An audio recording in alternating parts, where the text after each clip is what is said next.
এবারে ২১শে জুলাইয়ের চিত্রটা পুরোপুরি অন্য রকমই। সকাল থেকে দেখা যাচ্ছে না কোনো তৃণমূল কর্মী সমর্থককে, অর্থাৎ হাওড়া স্টেশনে একেবারে জমজমাট হয়ে থাকতো। অভ্যর্থনা মঞ্চ করা হতো এবং যেসব তৃণমূল কর্মী সমর্থকরা উত্তরবঙ্গ দক্ষিণবঙ্গ থেকে ট্রেনে করে আসতো তাদের সকলকে খাওয়া দাওয়ার ব্যবস্থা করে ধর্মতলার উদ্দেশ্যে পাঠিয়ে দেওয়া হতো। এবারের চিত্রটা পুরোপুরি আলাদা, একেবারে ফাঁকা শুনশান। লঞ্চে করে বিভিন্ন তৃণমূল কর্মী সমর্থকরা যেত ধর্মতলার উদ্দেশ্যে, সেই লঞ্চঘাট একেবারে ফাঁকা।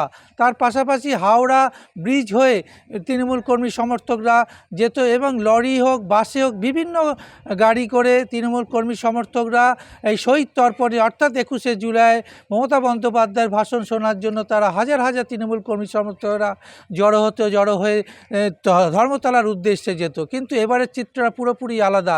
হাওড়া স্টেশন পুরোপুরি ফাঁকা। অন্যান্য দিনে যেরকম চিত্র থাকে সেই রকম চিত্র দেখা যাচ্ছে। লঞ্চেও পুরো ফাঁকা রয়েছে, লঞ্চে করে কোনো তৃণমূল কর্মী সমর্থকরা যাচ্ছে না।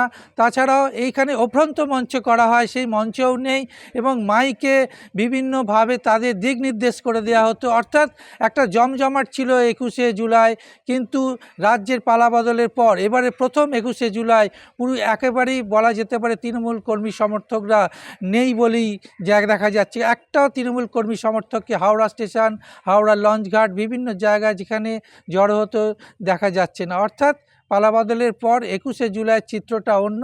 তৃণমূল কংগ্রেসের কর্মী সমর্থকরা এখনও পর্যন্ত হাওড়া স্টেশনে এই অঞ্চলে দেখা যায়নি। হাওড়া থেকে জগন্নাথ সামন্ত, কলকাতা টিভি ডিজিটাল।